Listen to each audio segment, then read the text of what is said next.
What is this? You've unlocked a new journey. Okay, I saw that in second episode. Help Stila train her son in the ways of survival as they travel toward the winter hunting grounds. Successful completion unlocks the physician class and multiple new journeys. Well, that's... okay, hold on. I have to disable the music. Okay, I think that's good because, you know, I'll get flagged for that, which that sucks, but... Okay, so welcome to a first impression video, but it's, excuse me, it's a little bit different from my usual first impression video because I've recorded 2 episodes already, and I've probably played about a couple hours of the game already. So, but I want to give still my first impressions in like in the form of my thoughts of what I think of it so far. Give me a moment. Hold on.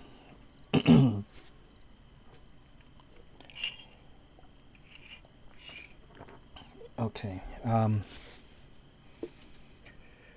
And what I'm going to do is, at the end of this, I'm going to splice together something pretty, like, I guess it's kind of cool, actually, what happened, and unexpected, and like a little bit funny to me, that the outcome of it. Like, I thought because of this, you know, it would have ended sooner.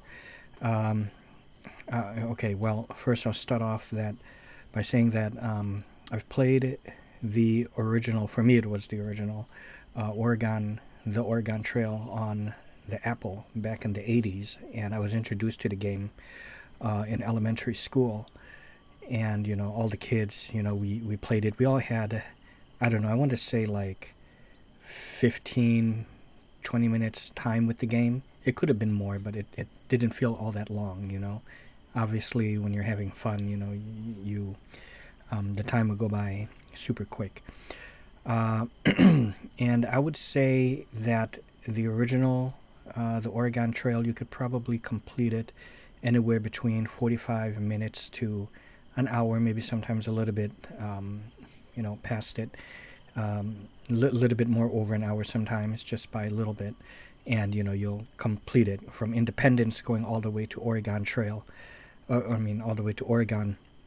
But in here, I kind of expected the same thing with that. Like, it's going to be a quick journey and it's not going to be very long. But as you can see, look at that. I'm 17% done with my travel, and I've played it, well, really not including the prologue, which is like a tutorial. So it's like the pre-journey getting to Independence in the first place, where it kind of teaches you some things about the game. You know, the things you need to, you know, the basics of the game, not including that. I would say I played maybe about an hour and a half so far, and I'm just 17 minutes, you know, in my journey, you know, on the trail. So it is expanded vastly from the, you know, the Apple version, or probably, you know, whatever version you play it on, you know, or whatever computer you play it on, like back in the day, whether it's like Commodore, if they had it on that. But for me, like I said, was Apple. So I was shocked by that. That's why I just kept on playing. That's why part 2 or episode 2 is a lot longer than I anticipated. I thought, you know, no more than an hour, you know, 45 minutes, and it would be done. It would be a completed Let's Play.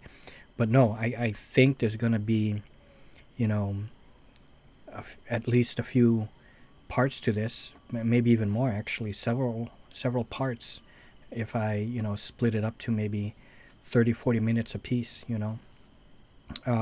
There's a lot more depth and a lot more gameplay mechanics features to this game, which I absolutely love. The hunting is more or less, it plays out the same, but unlike the original, you know, the Oregon Trail, you can pretty much hunt almost anywhere. You know, you're traveling, and then you can stop it in the middle and go hunting. And here, there are only certain hunting grounds that you can, hunting spots that you can go to hunt. So you can't just stop in the middle and hunt.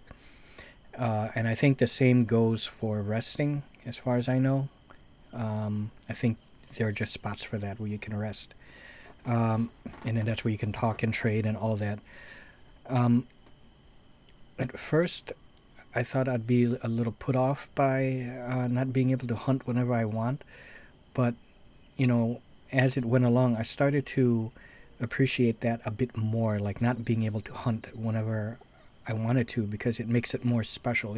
If you're able to just hunt all the time, then it just kind of uh, what do you call it? It's sort of like but you not really burned out, but it doesn't make it. Uh, you would take that for granted, or it will kind of like it has the word rot in it. I can't remember the word for it, but it's like something rot, not brain rot, but uh, like we'll call it like hunting rot or something. But that's not the word. But it has the word rot in there, where you do it. It's like overkill, like you overdo it too much, and it becomes boring, and you don't. It loses its value of hunting.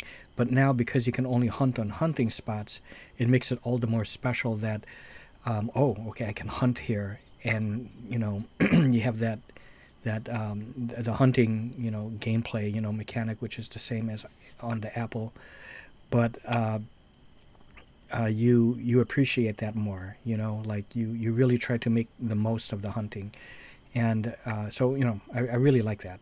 And same goes for when you trade and talk to the people, you can only do that on certain spots. But there are different kind of mechanics that happen along the way, like encounters, I should say, and different activities like bird watching, animal watching, where you click on the different animals. You can come across like a dog or other travelers along the way, and some kind of little like mini quest or adventure takes place. It's nothing really long, not like a super long quest, but um, you kind of get these little brief quests, along the way that you can kind of complete, pretty much right away or at your next, uh, you know, rest point or whatever, or next town that you visit. I just got to the point where I forgot the name of the town where I am, but uh, I can actually go back into the store and restock on supplies, which uh, is actually very important for me because something pretty early on, something tragic happened to me, and as you can see, I made them all ladies here, um, where I tried to, was it like ford the river, or was it I think I tried fording the river, and I sank, and I lost all of my almost all my supplies, like 95% of them. No food, a gun, ammo. So for a very long time, I was starving. And you're going to see that footage and how I kind of resolved that. For a while, I was able to eventually get a good amount of food, and I was able to use that to trade. But you'll see that, so I will not talk more on that. But something that I brought up in the first, kind of like episode 0, right, the prologue, was uh, the historical accuracy, I guess, of how diverse the races would be. Um, so I brought that up. So I'm not saying anything new if you've seen that one. Like I wasn't sure if I kind of thought maybe it would just mostly be like white people that would be journeying to Oregon, maybe like an American Indian or something, because that's also how they would use the American Indians as guides. But like other minority groups of people, they historically they weren't really nice to they used other minority groups either as like slave labor, like um, with the blacks, the slavery with the blacks, and the Chinese people, Asian people, using them to build the railroads, things like that. And in here, it looked like they put different races in there. Well, in terms of like with blacks being part of it. I don't know if they just did that to just be more diverse in the game, and that was actually one of the complaints, with what the people were complaining about, how they as I say, kind of went woke, or they kind of went a little woke with it. But to be quite honest, when you I questioned that at the beginning, okay, but when it comes down to it, okay, as you're playing, it really doesn't matter. It's still a fun game, and you don't really think about that. But yeah, if you're someone who's completely pure about historical accuracy, it seems like maybe I am wrong. Maybe there were like blacks and Chinese and Mexican people, um, Indian people from India, not American Indians, Brazilians, and all the from all over. But I really don't think so. That they were all present during that time, in independence, and living there, and everyone living equal, and they were able to journey like the rest. But maybe I'm wrong about that. But I really feel as if it was just mostly like white people. And it's no problem that there are women, because I know they also treated women not on equal ground to men. But this is like families that are traveling, and here, I picked all women, but honestly, it just so kind of happened because I really liked how they have different skill sets, different personalities, and stuff like that, and you can mix and match. You really have to see it. It's really quite cool. Something that it's a level of detail and depth to the game, and the characters that or the original one did not have. The original one did not have. So I really like that. So you will see. Oh, and it looks like, see, you can unlock different kind of events and different gameplay modes. There's even DLC. So they took the original rudimentary, simplistic kid game of the Oregon Trail from the 80s and really turned it into kind of like an RPG, and expanded upon it tremendously, and I really love that. So I do recommend it, and most likely, you might see some complaints when you look at some reviews of people talking about that. And sure, that's all true what they say. They may have done that, but it still doesn't change the fact that the game is actually still fun. Some people complained about not being able to hunt, whenever you want, but as I already said, I think it makes the hunting that more special, and that it just makes it more special, and yeah, you appreciate the hunting, and it actually is more fun, when you're not able to do it all the time, so that kind of thing. All right, so that's it, and the next thing you're about to see will be that little footage that I'm talking about, the little unexpected thing that happened to me. And yeah, again, thank you, Grumpy Scamp, for this very kindly gift. Thank you. Yeah, okay. Apple version, but oh no. It's oh no, okay. Items lost.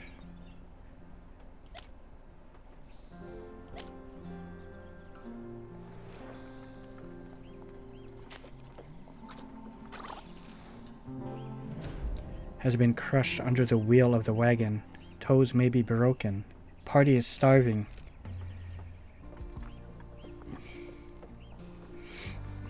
Animals? Ruby's stomach groans audibly with hunger. Too much longer without food, and death or disaster might result. Something must be done. Yeah, but what? The party eyes the animals drawing the wagon. Perhaps one of the oxen might provide a much-needed meal. No, let's push on. No, we're not going to do that. Look a bit hungry, don't you? Well, perhaps we can be of use to each other. Me and my husband here are looking to trade. We can trade 300 pounds of it for 500. Oh, you. No, I'm not gonna rob them. I can't click on this. A happy-looking dog stands beside the trail, wagging its tail. If the hound is domesticated, there doesn't appear to be anyone around to whom the dog may belong. The dog, as friendly as it looks, could be dangerous. Who should approach the hound? The dog wags its tail as Nellie approaches, showing no sign of aggression. Okay, I have nothing to feed the dog, but let's see what happens.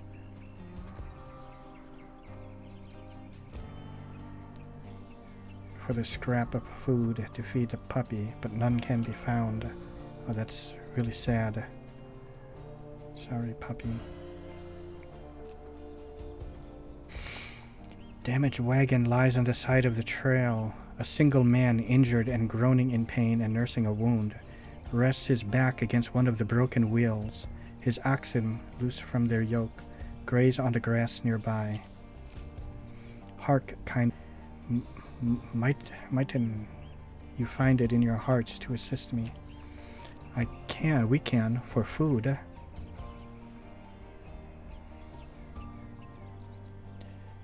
Hopeful. Slaughtering his oxen would provide a lot of food, but it's possible he would not be happy about it. What should be done? Well, people eat ox, right? Because, you know, oxtail soup, right? And he can't really, there's nothing for him to really pull because, alright, let's go ahead and do it. His wagon is pretty much destroyed. With a grim-eyed desperation born of hunger, Mabel approaches the oxen with a knife. The wounded man cries out, begging her to stop. Please, do not kill them. These beasts have been my only companions. Mabel pauses, hesitant to continue with a stranger groveling at her feet. Appeal your situation. Okay. Mabel explains the party's recent privations and that these oxen may spell the difference between life and death. The stranger, deeply moved, reluctantly agrees to the act and stands aside. Okay, yeah. Oh, I'm killing all of them. What the hell? Okay. The site... Oh. I didn't read that, but it's okay. Oh, wow. So we have food now. That's great. I am sick of you. Yeah, well, leave then. No, don't do that. Who should leave the party? Oh, really? I am afraid we're going to have to get rid of Sarah, but I hope she doesn't, Mabel does not cause too much more trouble. I'm sorry, Sarah, but you have to go. That really sucks. Has abandoned the party, so she's just gonna die. I can see you are injured. Perhaps we can be of use to each other. In exchange for a full treatment, I only ask for, say, 300 pounds of food. Well, let's haggle a little bit. Yeah, we'll have Nellie do it. He lowers his asking price, but only slightly. Okay, so suppose that's fine. Treat us. Please. Oh, that is great. I thank you, kind sir. The physician examines each member of the party, treating their wounds, soothing their aches, and administering a variety of tinctures and concoctions. The party feels much improved for the experience.